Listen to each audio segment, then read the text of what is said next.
Hello students, आज हम अपना हिंदी व्याकरण का क्लास 2 का लेसन नंबर 18 पढ़ेंगे, जिसका नाम है निबंध लेखन। इट मीन्स ऐसे राइटिंग। तो आइए प्यारे बच्चों, शुरू करते हैं। किसी विषय पर क्रम पूर्वक तथा पूरी स्पष्टता के साथ अपने विचारों को प्रकट करना क्या कहलाता है प्यारे बच्चों? निबंध लेखन। अर्थात किसी भी विषय पर अपने विचारों को क्रम पूर्वक प्रकट करना निबंध लेखन कहलाता है। निबंध लिखते समय निम्न बातों का ध्यान रखना चाहिए। अर्थात ये कुछ पॉइंट्स दिए गए हैं प्यारे बच्चों कि जब हम नियम को एक साथ निबंध को लिखेंगे तो वह सरल और सुगम होगा। जिस विषय पर आप निबंध लिखने जा रहे हैं उस विषय की जानकारी आपको होनी चाहिए। तो आइए प्यारे बच्चों, ये पॉइंट्स देखते हैं क्या क्या है।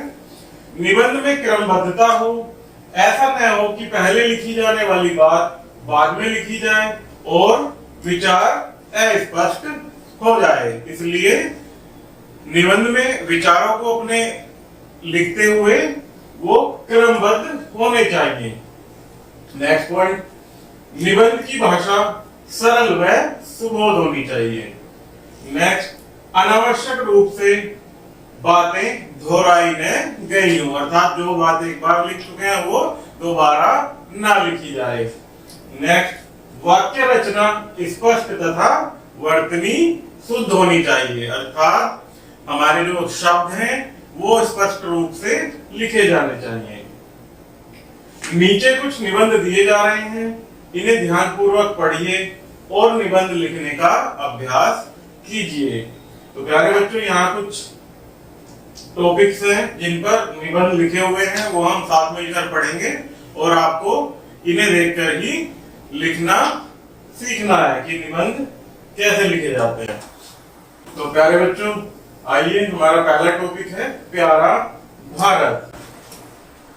मेरे देश का नाम भारत है, यह अत्यंत प्राचीन तथा विशाल है। इसका पुराना नाम आर्यवर्त था। तो हमारे भारत देश का पुराना नाम क्या था प्यारे बच्चों? आर्यवर्त। प्राचीन समय में इसे सोने की चिड़िया कहा जाता था। क्या कहा जाता था हमारे देश को?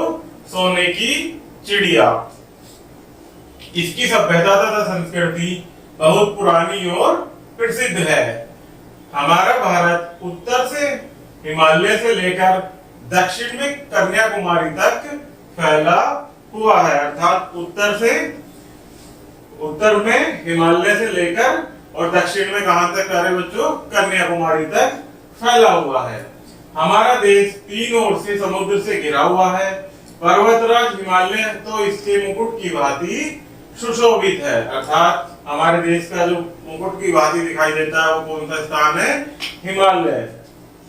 हिमालय से निकलने वाली पवित्र नदियां हमारे देश की धरती को हरा भरा करती हैं।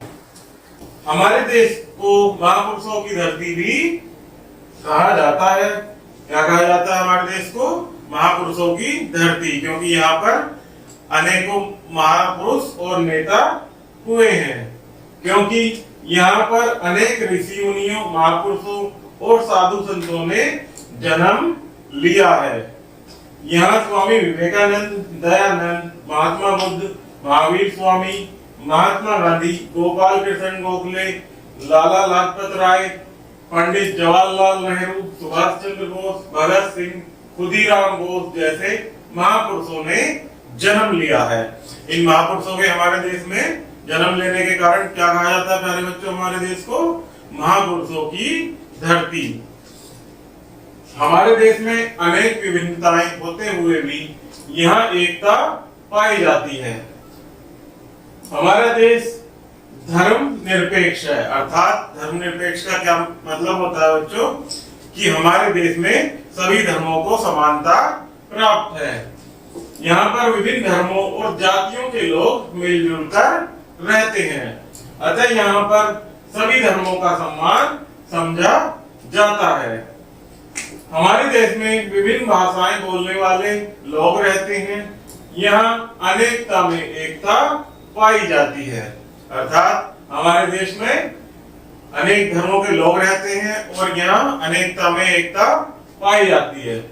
स्वतंत्रता के बाद हमारे देश ने काफी उन्नति कर ली है।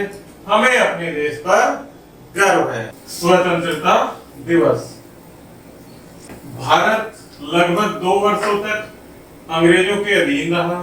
अंग्रेजों ने भारतीयों पर अत्याचार किए। क्यों? क्योंकि हमारा देश अंग्रेजों का गुलाम था 200 वर्षों तक। हमारे देश की धन संपदा को अंग्रेजों ने लूटा और भारत को स्वतंत्र कराने के लिए हजारों भारतीयों ने अपने जीवन का बलिदान दिया।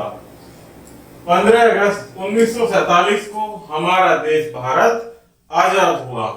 तब से लेकर आज तक 15 अगस्त का दिन स्वतंत्रता दिवस के रूप में मनाया जाता है।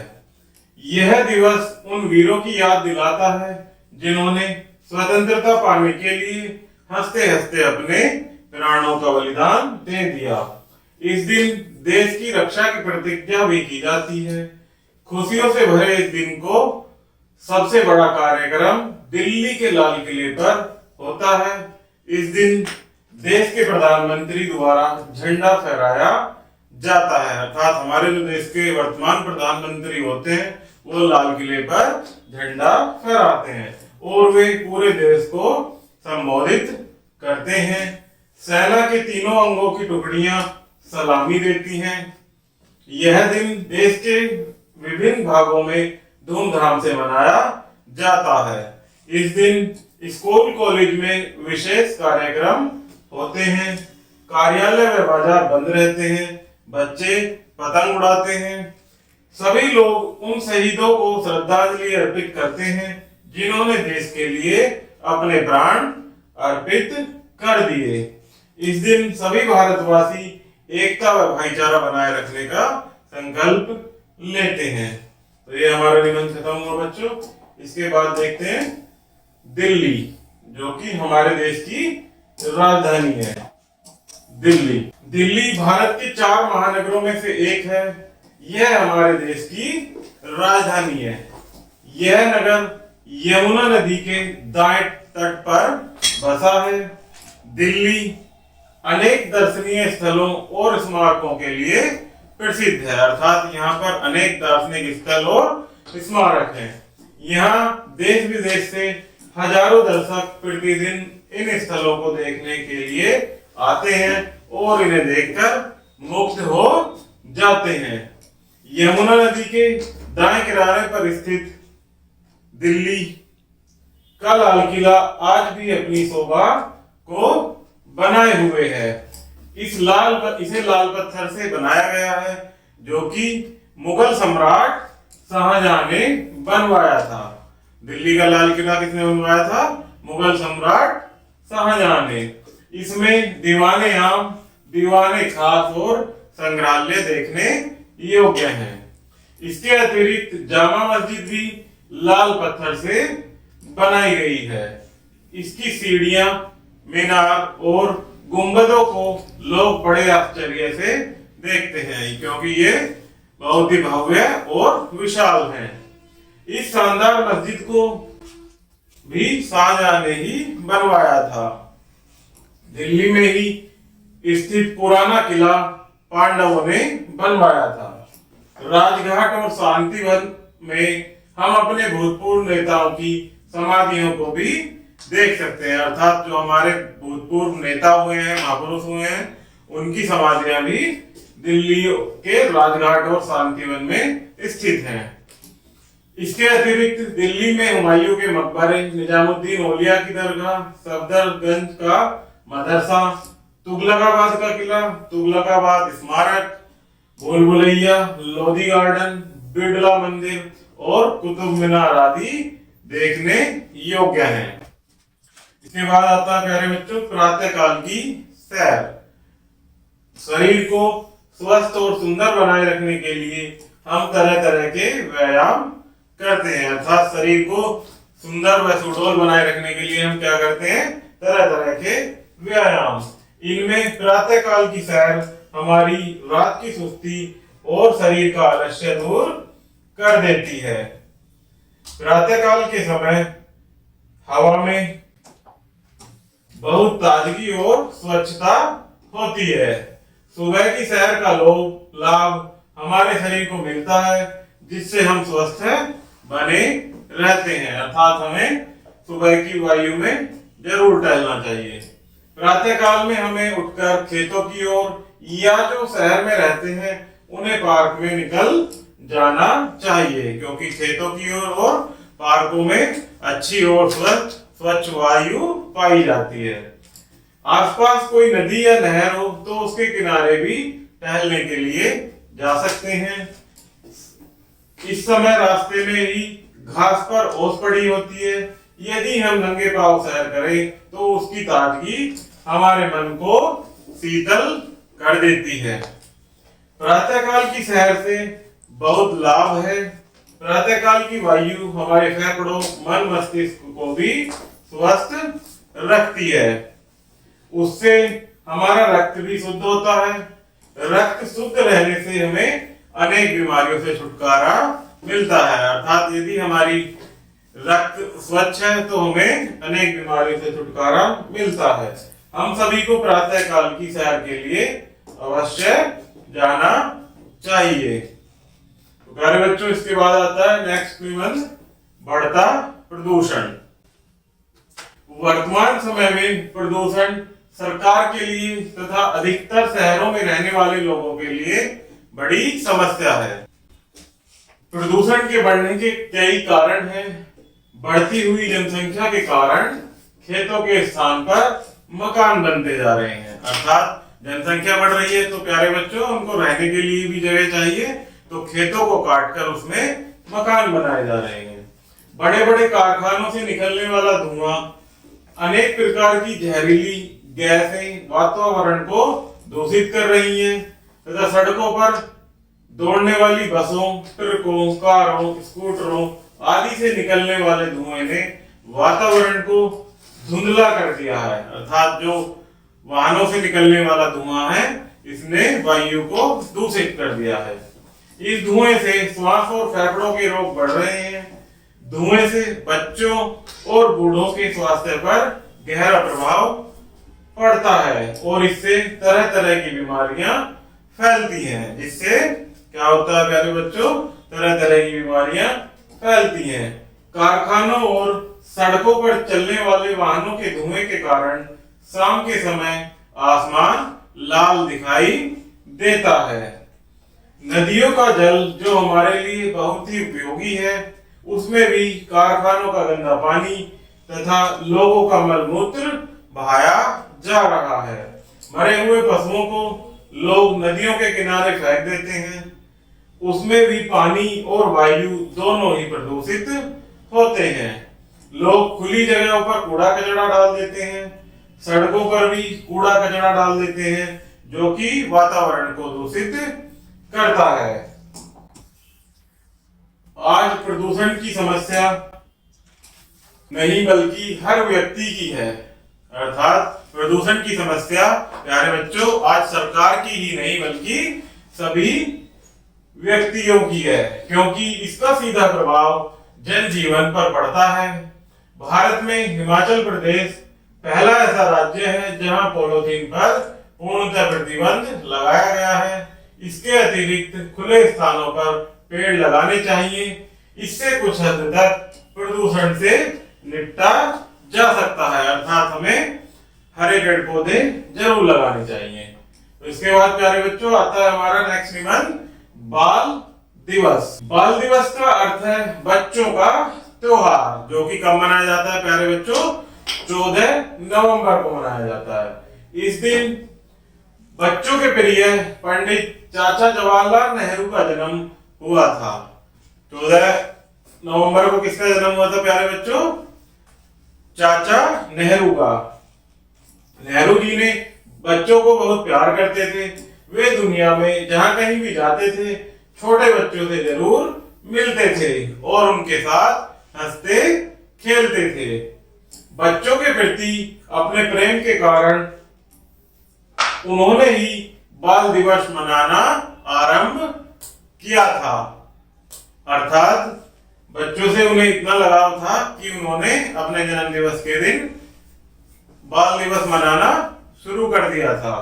इस दिन सभी बड़े नगरों में बाल दिवस बड़ी धूमधाम से मनाया जाता है। स्कूल कॉलेजों में खेलकूद होते हैं और बड़े बड़े मेले लगते हैं। 14 नवंबर को चाचा नेहरू के जन्म दिवस पर क्या होता है प्यारे बच्चों, स्कूल कॉलेजों में बड़े बड़े मेले लगते हैं और खेल कूद होते हैं। कहीं कहीं छोटे छोटे बच्चे जुलूस भी निकालते हैं। नई दिल्ली के बाल मेले में हमारे प्रधानमंत्री भी भाग लेते हैं। बाल दिवस के उपलक्ष्य में तरह तरह के खेलकूद, तमाशे, नाटक, कविता, भाषण आदि की प्रतियोगिताएं आयोजित की जाती हैं और बच्चों को उत्साह बढ़ाने के लिए पुरस्कार एवं मिठाइयां बांटी जाती हैं। तो प्यारे बच्चों, ये हमारा निबंध समाप्त हुआ। इसके बाद नेक्स्ट है आपका ऋतुराज बसंत। हमारे देश में जितनी ऋतुएं आती हैं उनमें सबसे मनमोहक और आनंददायी बसंत ऋतु होती है। अर्थात सभी ऋतुओं में सबसे ज्यादा आनंदमयी कौन सी ऋतु होती है बच्चों? बसंत ऋतु। यही कारण है कि बसंत ऋतुओं को राजा अर्थात ऋतुराज भी कहा जाता है, अर्थात ऋतुओं का राजा। बसंत ऋतु की छटा देखते ही बनती है। बाग बगीचे, खेत आदि स्थान रंग बिरंगे फूलों से सजे होते हैं। वायु में अनेक प्रकार की मस्ती छाई रहती है और फूलों की खुशबू से और भी बढ़ जाती है। बसंत ऋतु जनवरी की भयंकर ठंड के बाद आती है और आधे अप्रैल तक रहती है। जनवरी से आधे अप्रैल तक बसंत ऋतु रहती है। लगभग 2 महीने का यह समय स्वास्थ्य, खान पान आदि की दृष्टि से बहुत ही महत्वपूर्ण है। इसी ऋतु में रंगों का प्रसिद्ध त्योहार होली मनाया जाता है। इससे पहले बसंत पंचमी का त्योहार मनाया जाता है, अर्थात बसंत ऋतु में ही हम बसंत पंचमी और होली का त्योहार मनाते हैं। होली के बाद रामनवमी और बैसाखी का त्योहार आता है।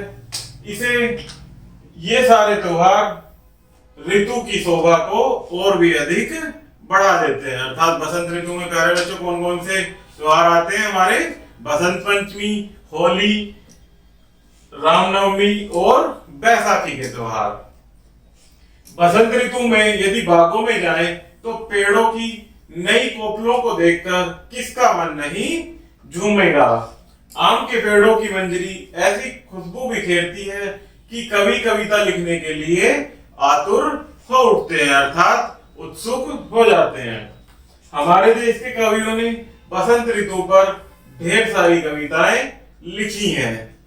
महानगरों में थोड़ा निकले तो सरसों के पीले पीले फूल धरती की शोभा बढ़ाते दिखाई देंगे।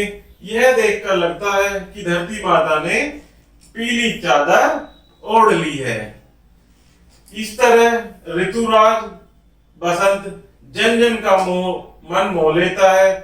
हमें बसंत ऋतु का भरपूर आनंद उठाना चाहिए। तो प्यारे बच्चों, ये हमारा बसंत ऋतु का निबंध पूरा होता है। इसी के साथ ये चैप्टर भी समाप्त हुआ। आशा करता हूँ कि आपको वीडियो बहुत पसंद आई होगी। तो चैनल को लाइक एंड सब्सक्राइब जरूर कीजिएगा। धन्यवाद।